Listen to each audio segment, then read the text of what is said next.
since we talked about Youngbuck, let's do the XL talk. Because what's mad is XL is actually like a soap opera bit. Every week it's like, who are these guys? Like one game, they always look good. And then there's the other game, they always look dreadful. It's like, I was watching this, and there's actually a bunch of topics we have on this one. So here's what I have that's an obvious one, Dom.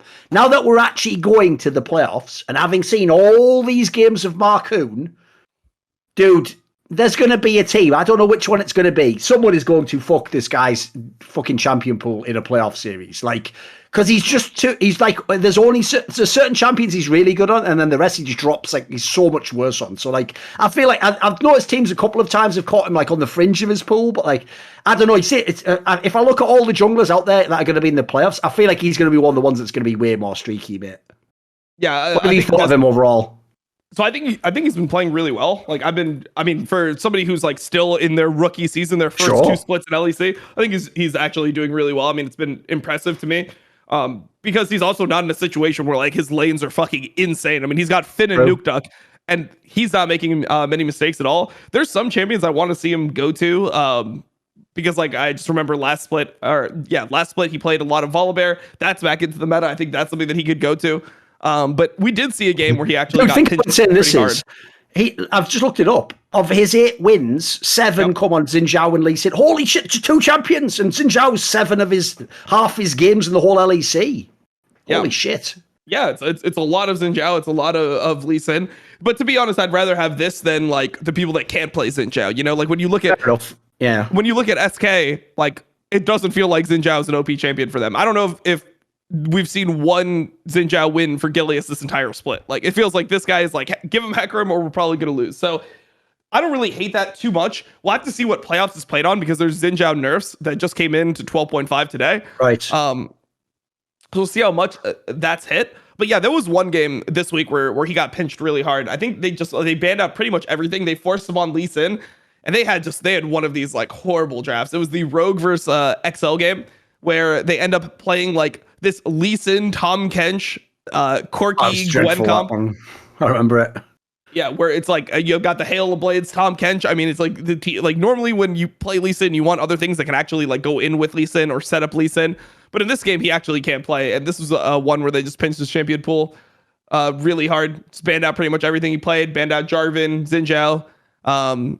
Yeah, like Hecarim was banned. He really had nothing else to play besides for his Lee Sin here. So I think that if he adds like 1 or 2, it's not an issue. If there's a couple champions he can add to this pool, I don't think that there's many issues. I think the problem is if like these aren't successful, like they scrim with it and it's just clearly not working, how are they going to function? Also, it seems like he kind of needs to be on a bruiser every game. Like he doesn't have the ability with the way his team plays because he's playing by himself a lot. So he doesn't have people that are supporting him and like getting him leads. It's different. It feels like XL is different now than it was with like Advienne. Advienne and Markoon were kind of like a little duo, it felt like, where now Mickey X is like better, I guess, but he's doesn't play as much with Markoon. I want to see if like there's any of these other champions that people can play that are added, because right now it doesn't look like they would be a Viego team, right? Like it doesn't look like if Markoon was playing Viego, that champion would work at all, because normally you're kind of follow-up. You need people to help you get in positions to actually do things. So yeah, I mean, I want to see if there's things that he can add. I mean, right now he's at 4 champions. I think he could add Volibear pretty easily. He was good at it before. That would be 5. Now, is there like anything else that he can play that will allow him to just not get banned out? Because I feel like once you have 6 junglers, you know, you're deep enough that it's very rare that teams are going to go with the strategy of like ban 3 junglers, then like take 1, then ban 2 more. You know, that's pretty tough to do. So especially if you're like on red side with all the OPs that are in the game right now.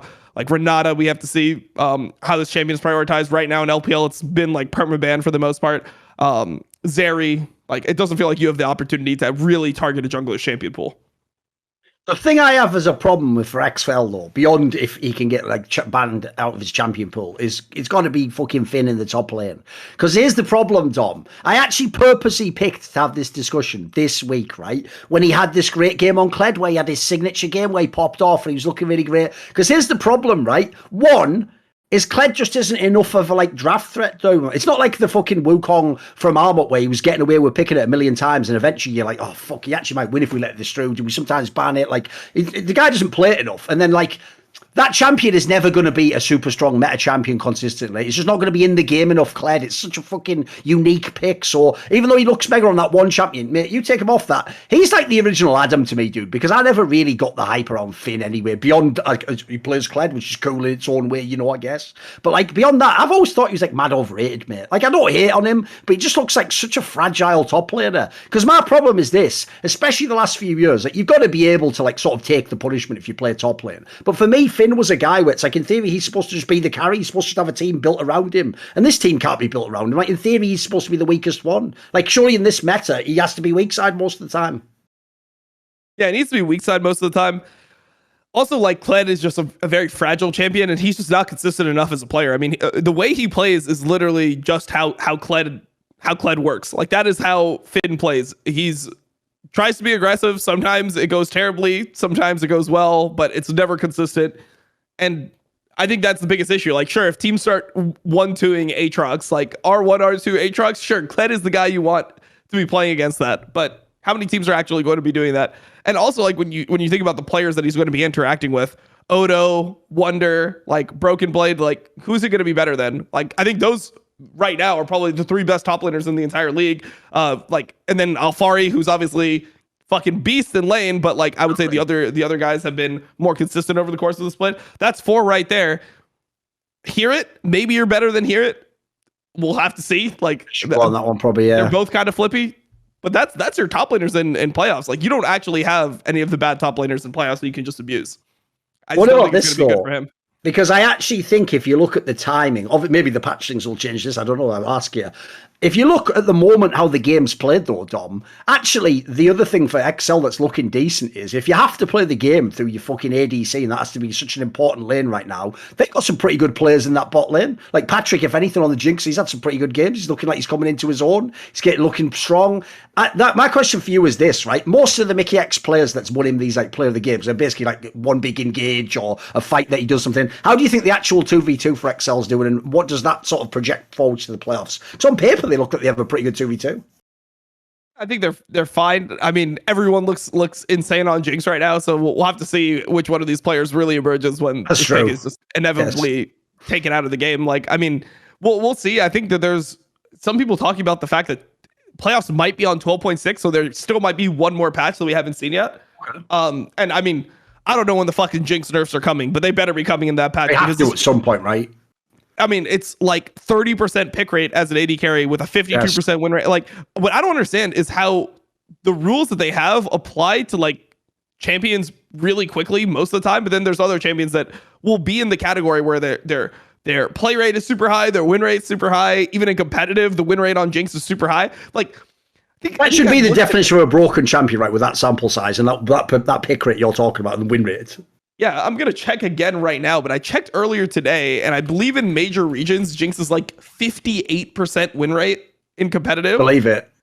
58% win rate is fucking absurd, by the way. Like, most champions should be hovering around like 51, 52 if it's a good pick. Sure.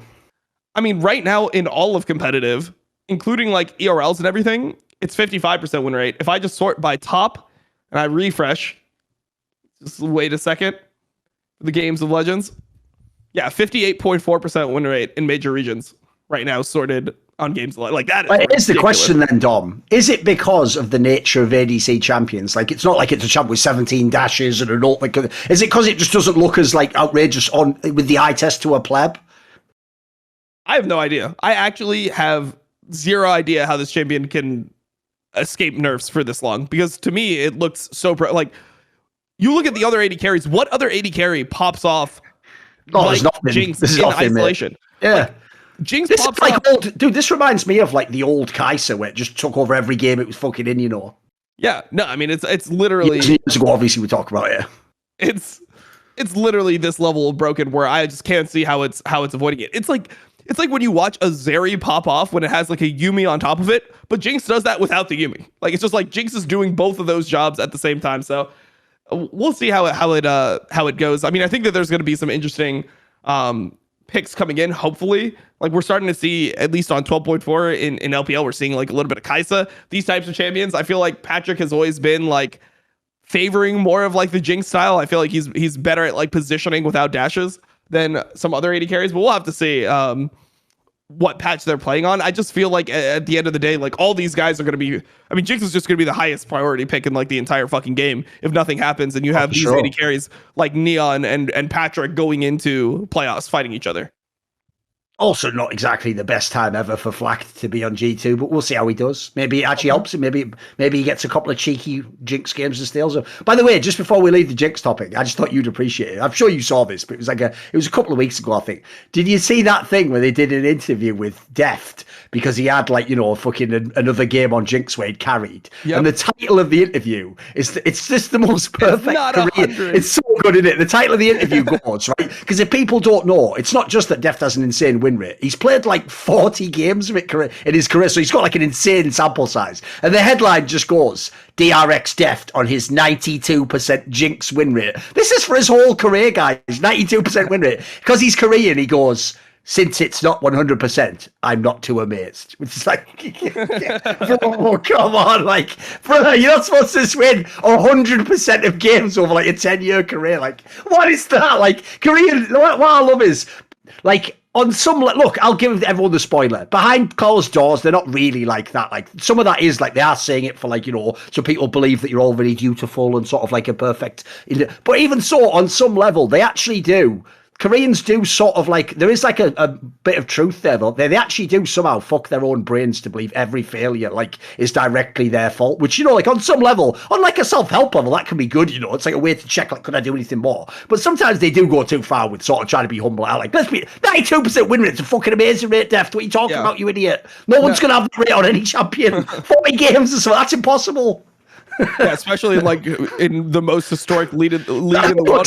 And he played in like LPL in season 5. Like, exactly. I mean, it's crazy. Number one, but yeah, I mean, I think the thing that always like triggers me is like they'll be practicing 18 hours a day, and then they're like, well, I guess I just wasn't working hard enough. It's like, no, exactly. Not that. Like, exactly. There's other things that you're doing. You're like I don't think we should start with like the work was just not enough. Like in this equation, like. At some point, you actually need to like sleep and eat food, right? Like you can't just survive on only League of Legends for 10 years in a row. So I don't know. Want to see more cool, funny, interesting clips based on topics from my content? Well, subscribe to this channel then, or, be a pleb and don't.